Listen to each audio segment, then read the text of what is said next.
Good morning to Exploring the Arts. My guest this morning is Kate Morse. She is also a resident of Ipswich. Katie, welcome to Exploring the Arts. Thanks, Ed. My first guest. Okay. We're going to talk about your work, but before we get into that, I'd like to ask you some questions. Sure. Can you give me a little bit of your history? Have you always been an artist? Is it something you always wanted to do? Kind of fill me in on your background. Yeah, I knew at an early age that I loved to draw. And I remember my parents sending me to the Worcester Art Museum for drawing classes when I was quite young. We lived in the Worcester area. And then in high school, I found myself drawing all the time. I was in a school system where they didn't really have a very good art department. Mm-hmm. So I did a lot of work on my own. But I did go to UMass Amherst, and I pursued a degree in art education. Mm-hmm.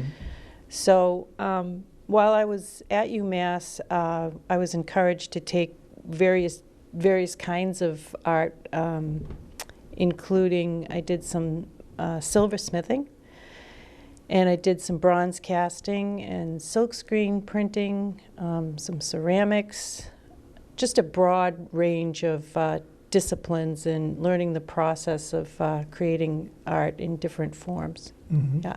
So where was your first teaching job? I never taught in a public school. I do have a teaching degree, or I did. It's not current. But I taught, we set up a craft shop. I first taught at the UMass craft shop. I taught silversmithing there during my undergraduate years.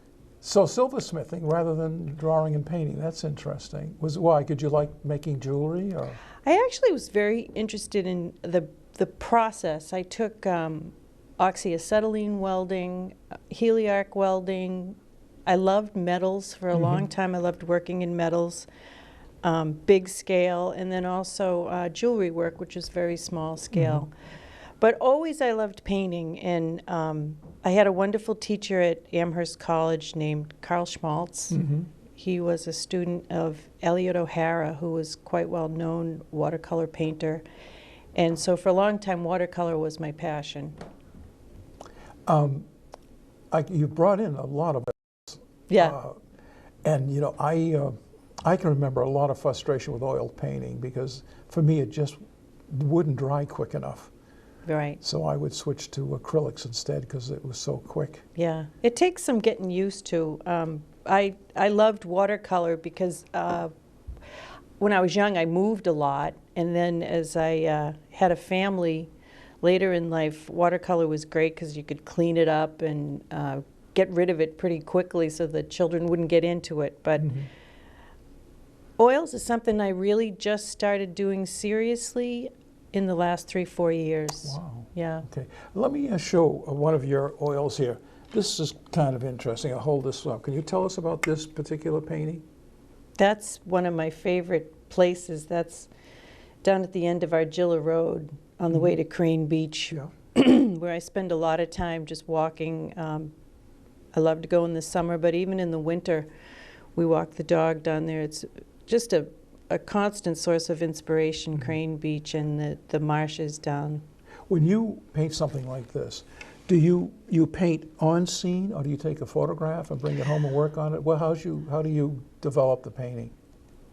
That painting was done from a photograph, mostly because it was very fleeting light. It was the end of the day, and so if my husband and I are both painters. My husband is Paul George, and we both love to paint outside. So any time we can plan a day and know that we have 2 or 3 hours and we know the light is going to work with us, stay somewhat consistent, we'll paint on location. And a lot of these paintings were painted on location. But when you're working at the end of the day like this, where the sun is moving so quickly and you're losing light, it's just more practical. I always take a picture when I start, so that if conditions change, I can finish it later in the studio. Yeah.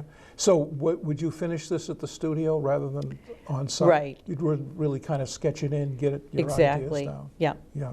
What about Let's take a look at this one here. Where was this particular painting done? That's in Gloucester, part of Rocky Neck. Yeah. It's called the Breezeway, and it's on the back side of Rocky Neck. And this is the Ardell, which was built at Burnham's Boatyard. Goes back and forth between Essex and Gloucester on a daily basis. Goes out for... So you were not born in Ipswich, right? Or No, I was born in West Boylston, which is Worcester County. Yeah. Moving to the Ipswich area, it really makes a difference, doesn't it? Oh, yeah. Tell yeah. me why it's a difference. I lived in Nahant for many years, and Nahant's beautiful, but it's very small, and there's a lot of buildings. It's very densely populated. There's 4,000, last I knew, there was 4,000 people in 1 square mile there.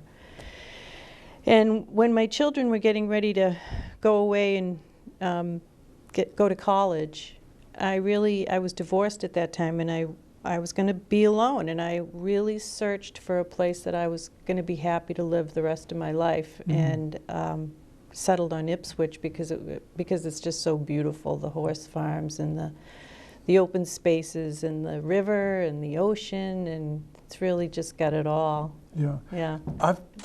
I know what you're talking about because I got here like 6 years ago. We decided to move up to this area to be near our grandchildren who just happen to live in Beverly. Yeah.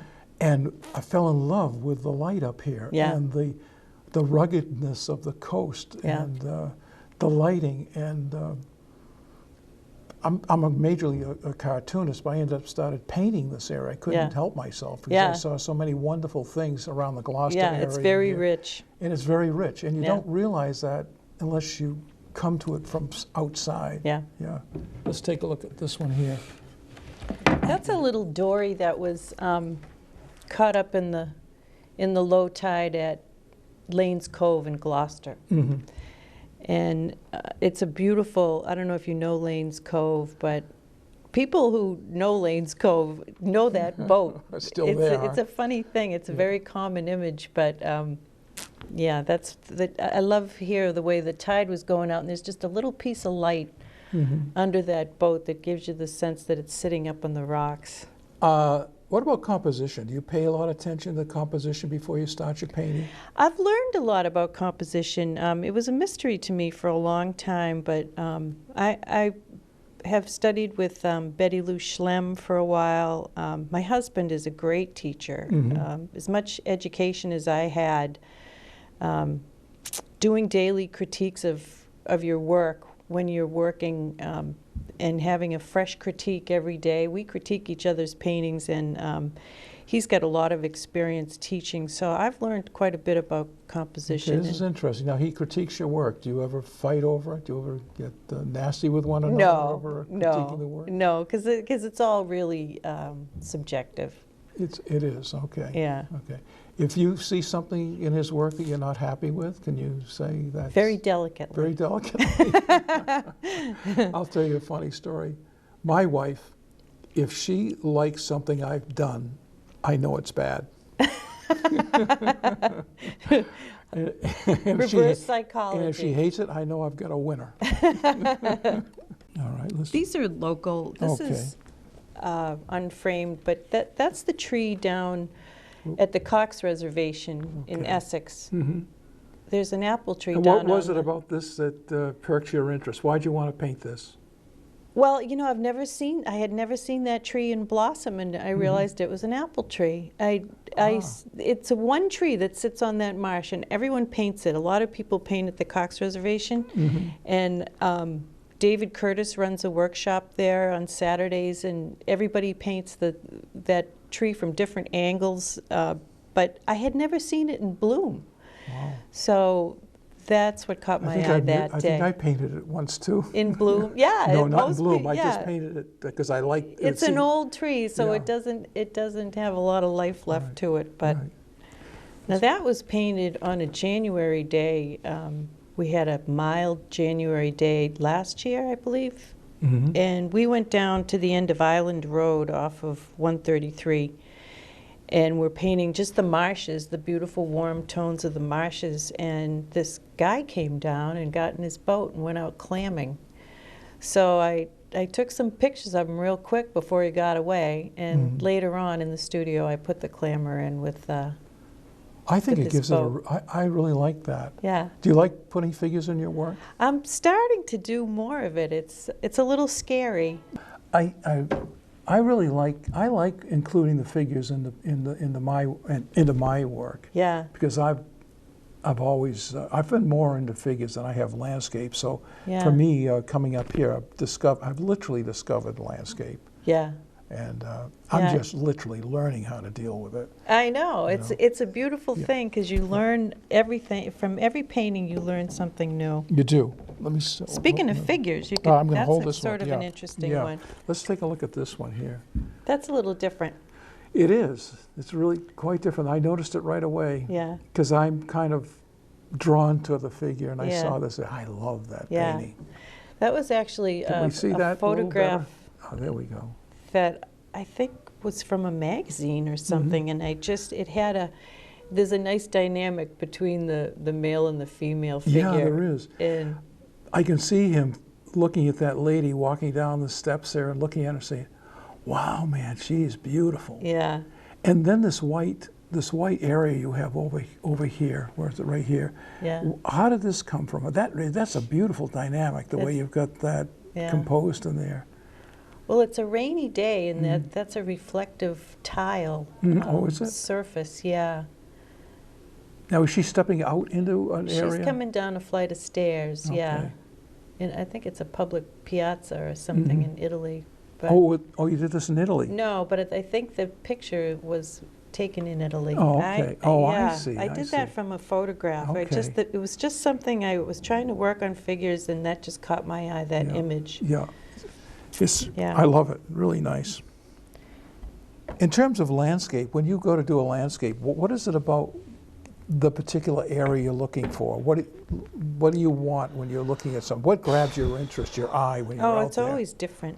It's always about the light, isn't it? It's always about how light falls on an object or on the land or on water.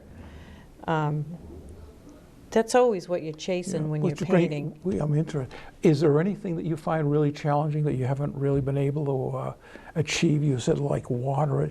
Water is such a very difficult to paint, or is it simple to paint? What about painting water as opposed to? Did I bring any water paintings? I don't think I did. I mean, I have that one of the marsh there. Well, water is always a reflection of the sky. Yeah. And depending on what the surface of the water is doing, that will inform you about what color the water is. So if you have very still water, it will be a pretty mirror image of the sky color. But if there's any kind of wind, then it's going to break it up, right? and there'll be shadows and darker values. If it's very shallow water, you'll get some of the color from the sand on or the under surface, whatever it is. If it's mud, it'll be that color. If it's sand, it'll be that color. And so one of the things that's really fascinating about painting is first of all, you learn to see so much better. Your vision improves just because you're curious about why things look the way they look. But there's also a science to it, trying to understand why you see what you see at that moment in time, and what the light is doing to that surface. So it challenges you to go on. Recently, I did a portrait of a gentleman who was a law librarian for Essex County for the last 35 years. His name is Richard Adamo, and I was asked to do an official portrait to hang in the Salem Superior Court, and that was challenging. Oh, I bet. Why was it so challenging for you? Well, because I had not done a lot of portraits. I had certainly never done an official portrait, and but I was honored to be asked, and I worked very hard on it, and he was sick When at you're the working, time. when you're working on a portrait, Are you afraid that it's not going to look like the person? Well, of course. That's always the fear. Hold it up and someone says, "Who is that?" Exactly. Yeah. So I did my best. I worked very hard on it. It went through a lot of changes. I worked 3 months on it, and they had an unveiling the end of November. Yeah. And actually, Richie died a month later. Oh, wow. So this was a tribute. They had an unveiling, and Now, did you work from photographs when you did them? that one I did because. Did you take the photographs yourself? You know, I tried to take some, but they wanted a particular image they had of him when he was a little healthier. He was in declining health when I started to paint him, but it came out pretty well. I was very, very happy to do that. No, we'll just have to take your word on that one. Let's take a look at this next one. This caught my eye. Tell us about this painting. Oh, yeah. That's Mystic Seaport down in Connecticut. Okay. There's a wonderful marine art gallery down in Mystic, Connecticut. And my husband Paul is a member of that gallery, and they have an international show every year. And we were down there in a fresh paint event that was happening last year. So that's the little oyster house that sits on the deck out there, on the dock, I should say. And now, it kind of reflects to what you were just saying about water. Here you have the sky, this dramatic sky, and the water down here is picks up that color from the sky, doesn't it? And you know what happened that day, Ed? It was very funny because that was I loved the sky, and it was a very gray day, and I had the sky all in, and I was painting the water, and didn't the sun come out? And the whole thing changed. Changed the whole thing, The whole thing changed. The sky went blue, so the water went blue. Yeah. And everything was lit differently. The roof of the building was now in light. Yeah. And but at that point, when you're already invested in your painting, you just continue painting as if it's still a cloudy day. But I had it pretty well done. Another thing I love about this is the red doors on this green building. Isn't that nice? It yeah, really well, that's does. what drew me to Position the two red doors, and then this image over here on the side. Where is it? Over here. Yeah. Kind of picks up the doors. Yeah. And what I love about that painting is the looking through. You can look right through the building, out the back. There's doors out the back, and you can see the far shore. There's actually a little brick building on the far shore. Right. Wow. Yeah.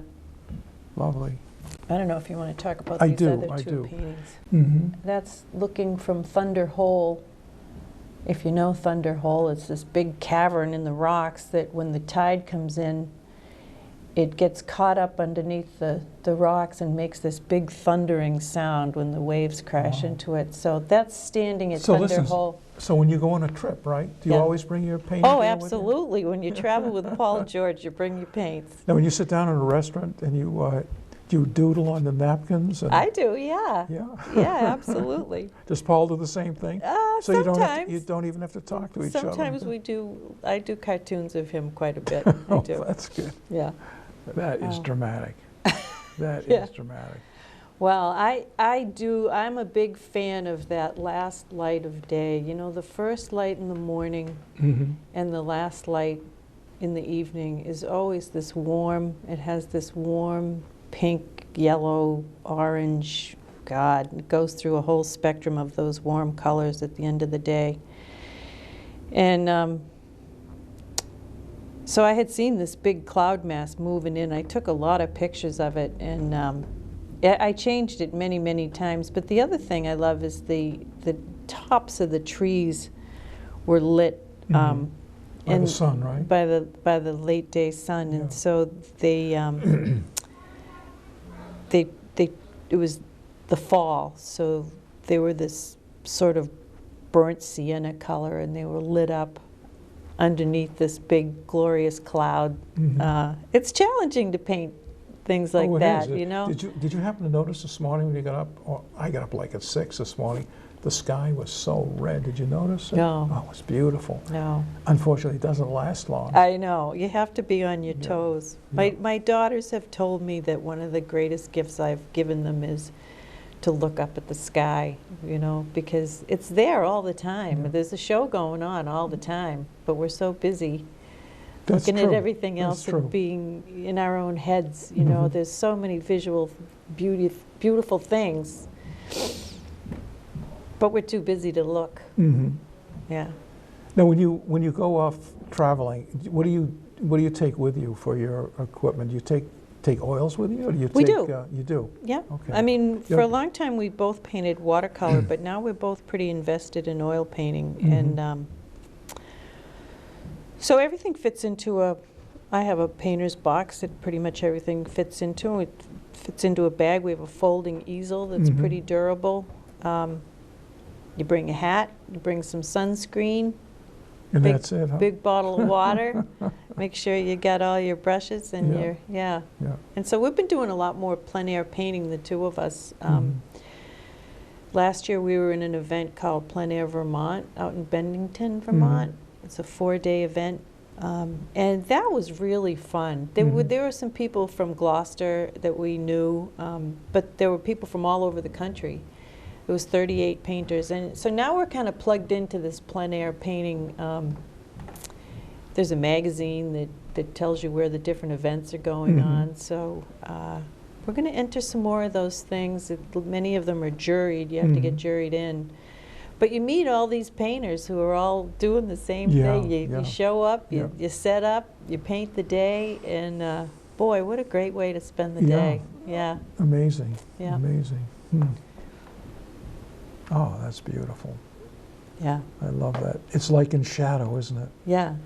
I like the way you caught the light on the top of the weeds there, the seagrass or whatever. Exactly. Is that a figure too, way Yeah, in the back? there's actually a couple way down there, so it gives you kind of a sense of scale. But that's that late day sun, and it's setting, off on the other side of the dune. So the dune is all in shadow, except for that light coming in through the grass at the top. When you look at the dunes in shadow, and you move in closely on your painting, you realize it isn't gray, is it? It's all many of these different colors put together. Well, that create this that was illusion of grayness. Yeah, what was interesting was What do you see when you see that? Well, if you look at that sand, I mean, a great component of the dunes is sand, and sand is glass. So glass is highly reflective. So if you look at the sand that's on the ground, that's horizontal on the ground on the beach, it's reflecting it's the reflecting sky, the isn't it? blue. Yeah. See how much bluer that sand is, and then the And who would ever think of painting sand blue? yeah, but it really is a cast of blue. And if you look at the dune that's more vertical, it's catching more of that cloud color. So it's more of a violet. Yeah. And it's interesting. The more you look at it, the more you learn. Yeah. To me, it brings in the idea of how much realism that you do.